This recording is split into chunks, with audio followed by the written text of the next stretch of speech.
Okay, let's start class.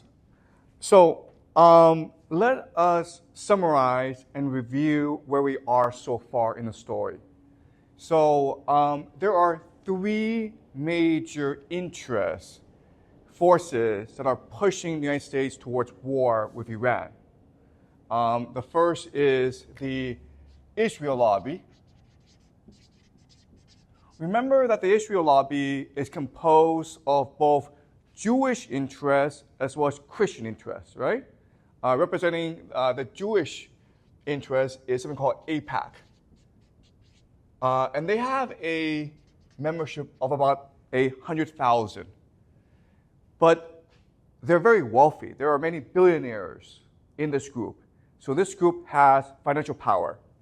In fact, AIPAC is considered the second most powerful lobbying organization in the United States. The first is the pensioners, okay? There's about 30 million of them. And their lobbying organization is the most powerful. But AIPAC is second. But also in the Israel lobby are the Christian Zionists, right?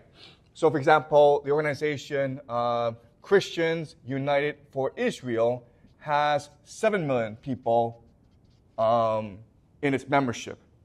So together, the Christian Zionists and AIPAC are extremely powerful force in government. And they want a war in the Middle East in order to advance Israel's interests. Also remember that America is now addicted to empire, because empire represents easy money. All money has to be channeled through the U.S.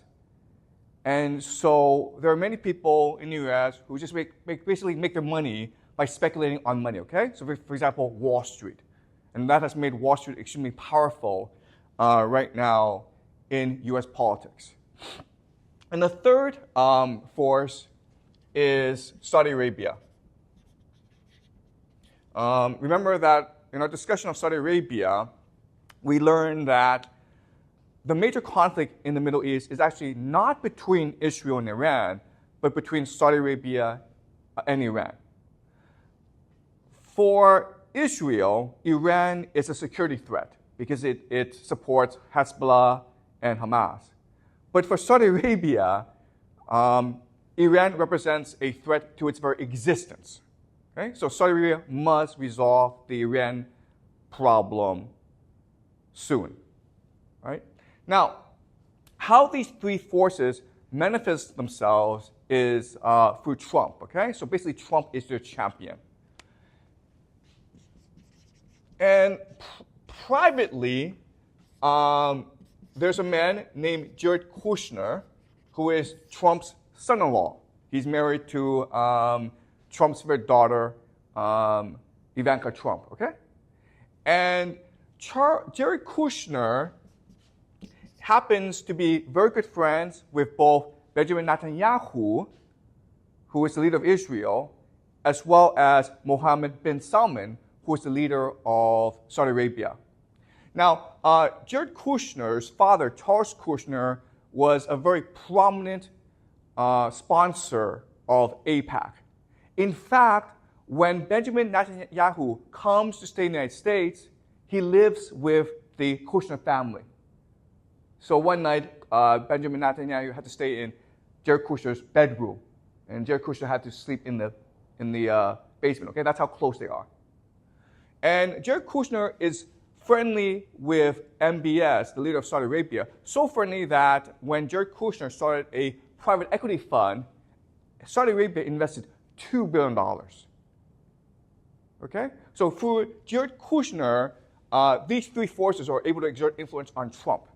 As we also discussed, it's very likely that Trump will become president of the United States again in November, and he will pick Nikki Haley as his VP.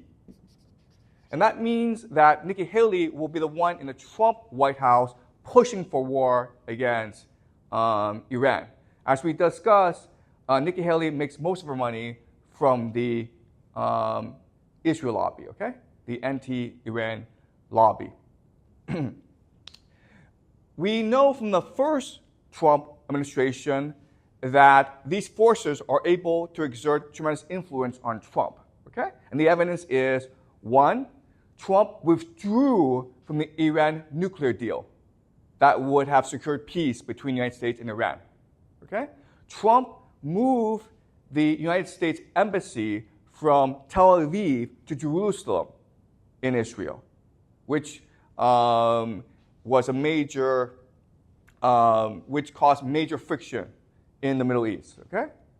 We also know that Trump ignored the fact that MBS killed a journalist. Okay? So we also know that Trump has been very friendly with Saudi Arabia.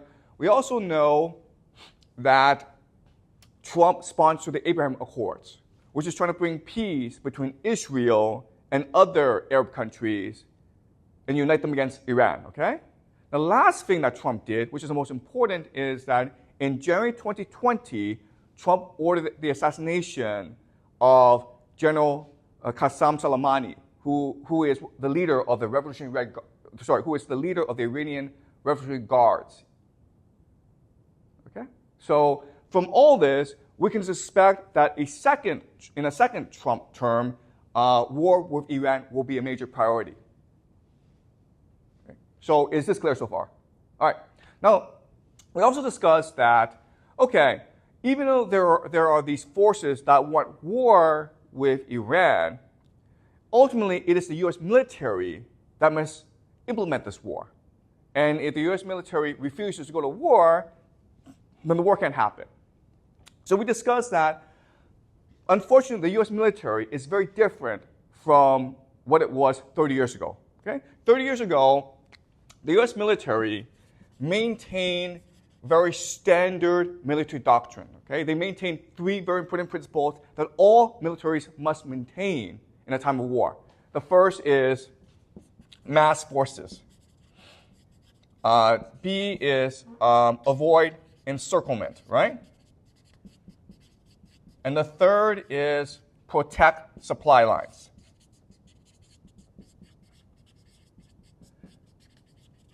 Now, the important idea is that when you fight a war like this, okay, which is traditional warfare, you must have the consent of the public, okay? Because it is the public that sends soldiers, that provides money, that gives you political support. But in 2003, the U.S. military changed its military doctrine to one of shock and awe. Okay? And what shock and awe means is that you don't have to follow these three principles anymore. You can use air supremacy. You also have technological omniscience. And you also have special forces. And this allows you to fight wars cheaply, quickly, and decisively so that you no longer need public political support for fighting wars. And as we also discussed, this created the idea of hubris in the American military. So the American military, because of the 2003 war in Iraq, are confident they can win any war, any place, against any enemy. We know that this doctrine is actually not true. And we know because of something called Operation Prosperity Guardian. Okay? So a few months ago, the Houthis, which are a rebel group in Yemen, they started to attack ships in the Red Sea. Okay? And a lot of trade goes through the Red Sea. So the American military dispatched a massive naval force against the Houthis. Were the Americans able to defeat the Houthis? No, they were not. And so what are the Americans going to do about it? What can they do about the Houthis? What's the solution to this problem? You have these pirates, the Houthis, going around and attacking th's ships, which is affecting international commerce. And that's why inflation is such a huge problem right now in the world. So what's the American military going to do about this? What can they do about this? The answer is nothing. Okay? The The American military has no solution. Why? Because they don't have the forces necessary in order to undertake an operation against the Houthis. They have special forces, they have air supremacy, and they have technological omniscience, satellites, but they don't have infantry. They don't have lots and lots of ships. Therefore, they cannot stop the Houthis. Okay? And what's really important is that Joe Biden has come out and said that, yes, we know we are losing the war in the Red Sea, and yes, we know that we cannot stop the Houthis, but we are going to continue on this path.